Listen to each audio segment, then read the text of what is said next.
भगवत प्राप्ति ही जीवन का परम लक्ष्य है। और देखो जैसा वातावरण होता है उसका प्रभाव पड़ता है।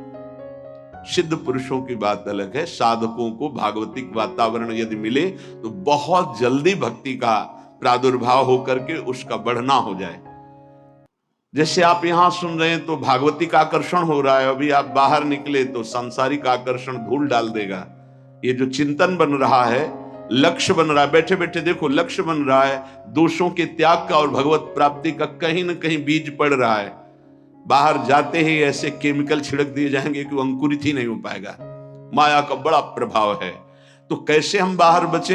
हृदय में आश्रय और मुख में नाम जप है, पक्का कोई भी प्रभाव नहीं कर पाएगा। नाम जप चल रहा है, हृदय में आश्रय है।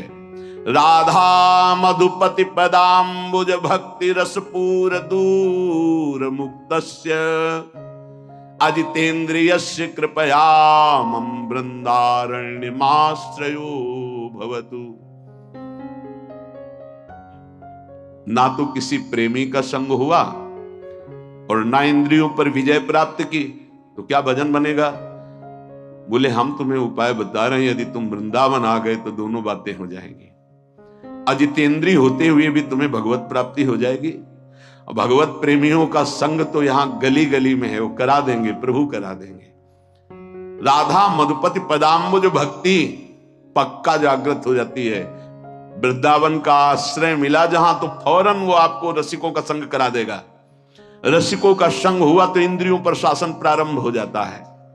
जबरदस्ती इंद्रियों को भोगों से हटाकर प्रिया प्रीतम में लगाया जाता है। ये रसिकों के संग का फल होता है। बोले कृपया मेरी बात मान लो कि आप अजितेंद्रिय हैं, पक्का। कौन इंद्रियों पर विजय प्राप्त करा? कोई बिरला ही। और आप प्रेमी जनों के संग का सेवन नहीं कर रहे, लगभग ऐसा ही होता है।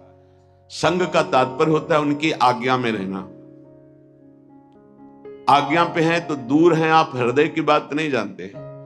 आपको लगता है कि समीप वाले बहुत प्यारे हो सकते हैं, आप भ्रम मत कीजिए। मिलना, समीप बैठना या समीप रहना, यही प्रेम का लक्षण नहीं होता। भगवान ने ब्राह्मण पत्नियों को मथुरा के बताया था, मेरी आज्ञा का पालन करना, मेरा नाम कीर्तन करना, मेरा गुण कीर्तन करना, मेरा ध्यान, ये मेरे सानिध्य से भी जल्दी अधिक प्रेम प्रकट कर देगा। ये भगवान ने कहा। ऐसे ही रसिक महापुरुषों की आज्ञा में रहना, उनके बनकर रहना, हृदय से उनको अपना मानना, तो हृदय खिंचता रहता है। वो बताने का विषय नहीं होता, हृदय खिंचता रहता है उसकी तरफ।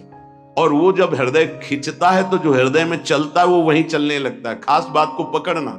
हम लोग बाहरी बात को पकड़ते कि हमारी तरफ तो देखा भी नहीं, हमसे तो बात भी नहीं करते, हमको तो कोई सेवा भी नहीं मिली, हम समीप भी नहीं बैठ पाते, तो पता नहीं उनकी हम याद में है कि नहीं। ऐसा नहीं। बाहरी व्यवहार में आप पास बैठे हुए देख सकते, हो सकता है 24 घंटे में उनकी एक बार याद ना आती हो, और आप दूर रहकर उनकी आज्ञा का पालन करते हो सकता है 24 घंटे आप उनकी स्मृति में आते हो। कैसे तुम्हें पता चलेगा? तुम चित्त जोड़ो, और जब तुम्हारे चित्त में आह्लाद हो रहे लगने लगे कि मुझे बहुत प्यार करते हैं, तो समझ लेना उनका चिंतन और आपका चिंतन जिस दिन एक होगा, आप जान जाओगे कि रसिक महापुरुष गुरुदेव कितना हमें प्यार करते हैं। सच्ची मानना। तुम्हें कैसे बताए? प्यार हृदय का विषय होता है, बाहरी व्यवहार का विषय नहीं होता है। इसलिए कह रहे कि अगर रसिक जनों से आप दूर हैं, आप अजितेंद्रिय भी हैं, तो आप चिंता ना करें, आप शरणागत हैं, आप आश्रित हैं। राधा मधुपति पदाम्बुज भक्ति रस पूर्ण, आपका हृदय प्रिया प्रीतम के प्रेम रस से पूर्ण हो जाएगा। आप एक एक मिनट आपका जो जा रहा है बहुत कीमती जा रहा है, बहुत महिमा में जा रहा है। आप ये मत देखो कोई देख रहा है कि नहीं देख रहा, आप अपनी दिनचर्या में, आप अपनी शरणागति में सच्ची आपको बहुत प्यार है। प्यार का मतलब गले लगाना नहीं, प्यार का मतलब बात करना नहीं, प्यार का मतलब देखना नहीं, प्यार का मतलब ये कहना नहीं कि मैं आपको बहुत प्यार करता हूं। वो हृदय का विषय होता है। इसीलिए इसी श्लोक में कह रहे हैं कि राधा मधुपति पदाम्बुज भक्ति रसपूर पर दूर मुक्तस्य, जीवन मुक्त महापुरुषों की समीपता नहीं प्राप्त है, दूर है। अजितेंद्रियस्य, वो अजितेंद्रिय भी है, पर कृपया उसके ऊपर कृपा बरसेगी। वो आश्रित है, वो शरणागत है, तो मम वृंदारण्यमाश्रयो भवतु, कभी कृपा हो जाए मुझे वृंदावन का आश्रय मिल जाए, वृंदावन का वास मिल जाए। उपासक अपनी शरणागति पर ध्यान दे, बाहरी व्यवहार पर ध्यान न दे। जो प्रभु का भक्त है उसकी